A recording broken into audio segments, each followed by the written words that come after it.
If your child refuses dinner tonight, what you do next will either solve this forever or make it worse, and you won't know which until it's too late. Thousands of parents are making 3 mistakes at their dinner tables right now. Mistakes that feel like love but train children to become pickier with every meal, and the solution has been hiding in plain sight for decades, used by French families who never deal with picky eating like we do.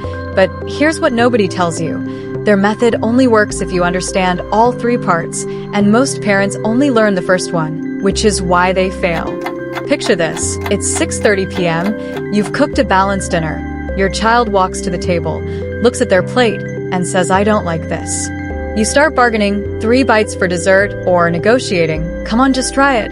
Or you're exhausted, so you give in and make mac and cheese, and as you're cooking the second meal while the first sits cold, you feel crushing defeat and guilt because you're trying so hard, but mealtimes have become a battlefield you're losing every day. Here's the truth. Everything you're doing out of love is accidentally making it worse. But once you understand what's happening in your child's brain, you'll know exactly how to stop it, and that's when the French rule changes everything. But first, the 3 mistakes destroying your child's appetite. Mistake 1 is offering backup meals, and I know you think, but they need to eat something. But here's the truth. When your child refuses dinner and you make something else, you've taught them, if I refuse hard enough, I get what I want. You think you're solving hunger, but their brain learns refusal is a successful strategy. And tomorrow when you serve something new, they know refusing works, so why try? You've created a reward system. Refuse first meal, receive preferred meal. And once wired in, breaking it becomes exponentially harder. Mistake 2 is pressure. And this shows up subtly. Just 1 more bite. Come on, try it. Even gentle pressure triggers the control paradox. Imagine your spouse hovering at dinner saying, "Just 3 more bites of salad." You want to throw the plate, right? Your toddler feels the same because humans resist control over their bodies, and research shows pressure makes children eat less, not more, because it's not about food anymore, it's about control. But there's a third force that unlocks everything, though it sounds controversial.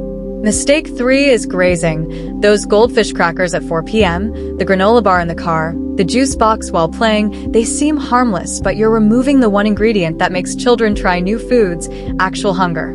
Most American children never experience genuine appetite at mealtime. Not starvation, but natural hunger that makes plain foods taste amazing.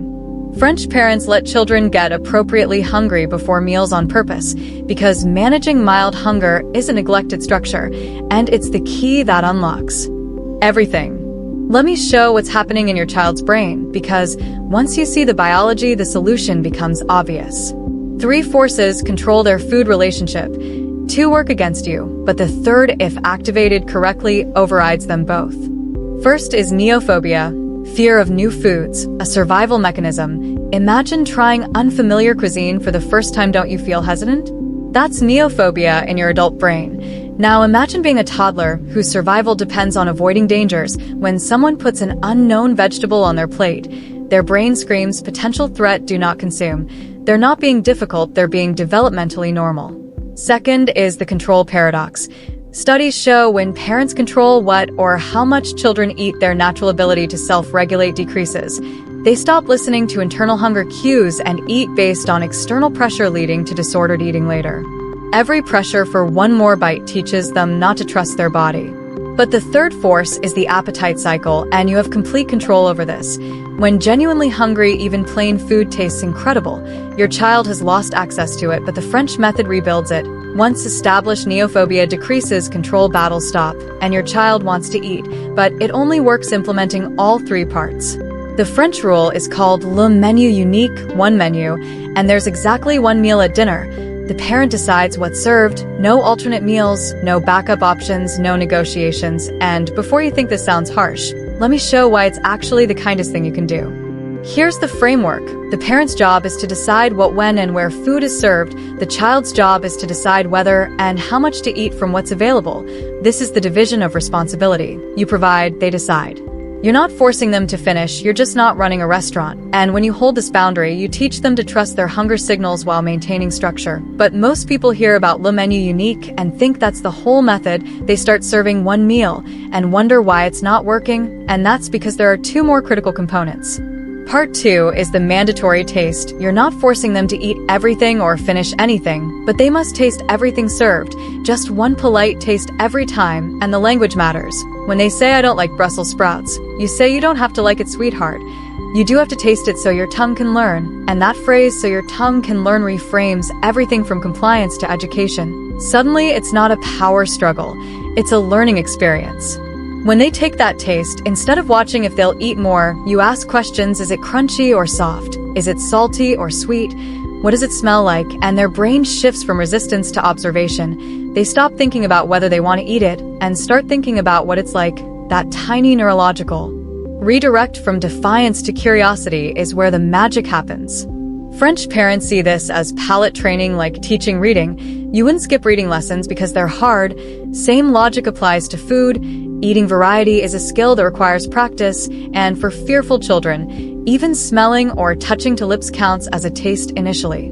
Research shows children need 8 to 15 exposures before accepting a new food, but most American parents give up after 3 attempts. They serve broccoli. Child refuses. Try again next week. Same refusal. One more time. Still nothing. And they conclude the child doesn't like broccoli and stop serving it, but they stopped at exposure 3 when the breakthrough was waiting at exposure 8. So now you understand one meal, no alternatives, and mandatory tasting with sensory exploration.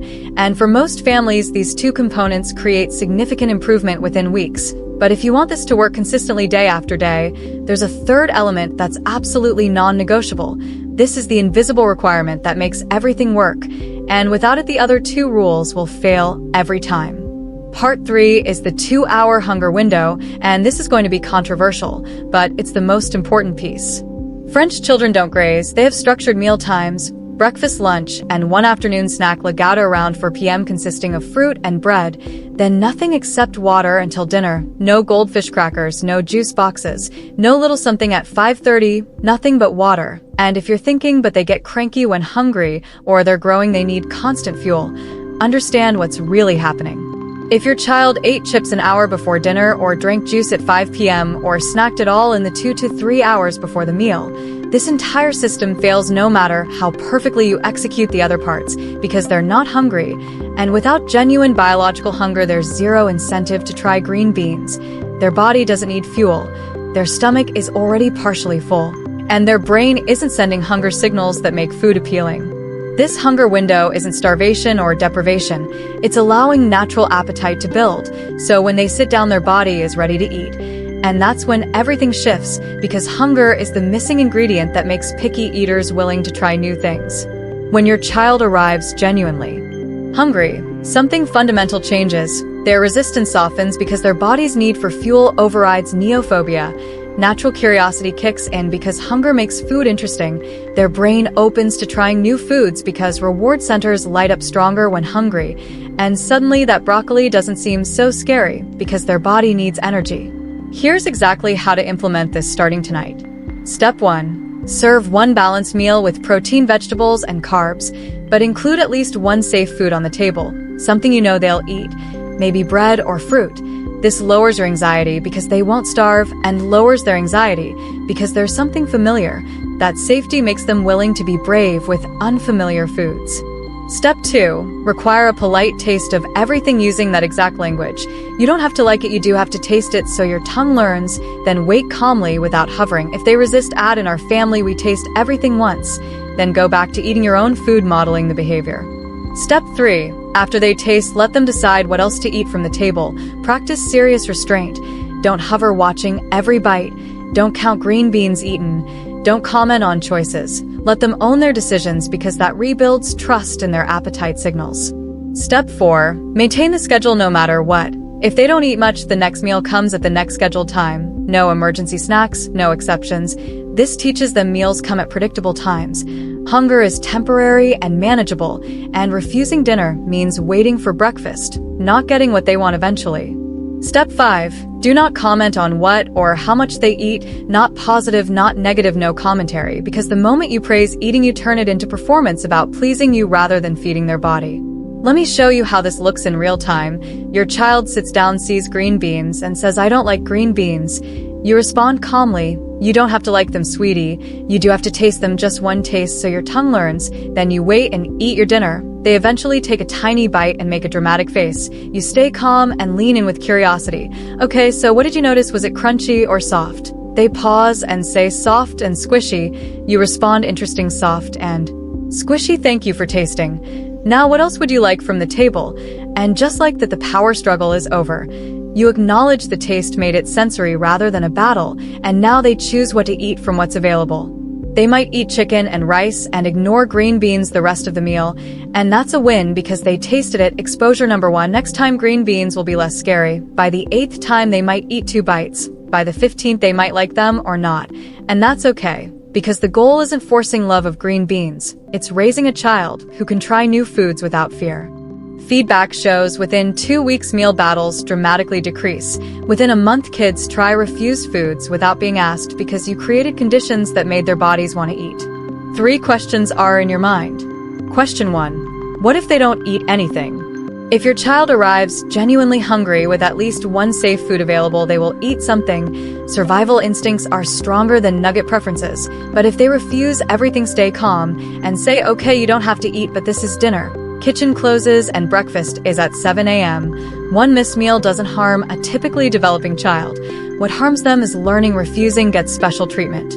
Question 2. What if they have extreme picky eating? If diagnosed with feeding disorder, you need specialized support. This method is for typically developing children with common pickiness, but most don't have disorders. They have patterns that can change with consistency. Question 3. What if they refuse the mandatory taste? The tasting requirement is non-negotiable. Stay calm and say, in our family we taste everything once, then eat your dinner. Usually they'll taste because sitting there while everyone eats is boring and they're hungry, but if they hold out, clear their plate calmly and say dinner's over, see you at breakfast. Here's your timeline. Days 1 to 3 is testing phase. They might skip a meal. This is normal. They're learning new rules. Stay consistent. Days 4 to 7, you'll see the first shift. They eat more because they're genuinely hungry. Weeks 2 to 3, battles dramatically decrease. By weeks 4 to 6, this becomes your new normal. Everything you've been doing, the backup meals, the bargaining, you were doing it because you love your child. You didn't have all the information, and now you do. You can start tonight. You're teaching them hunger is manageable. New foods become familiar with exposure. Meals are predictable. Their body can be trusted. These are life skills beyond picky eating. The method is simple: 1 meal, no alternatives, mandatory tasting with sensory talk, and 2 to 3 hour hunger window. Those 3 components change everything. Stay consistent and trust the process. Now this solves picky eating at the table. But if your child still refuses meals, the problem might be what's happening between meals. Most parents unknowingly make feeding mistakes that destroy appetite by dinner time. Click the video now to see the 3 hidden appetite killers sabotaging your child's eating.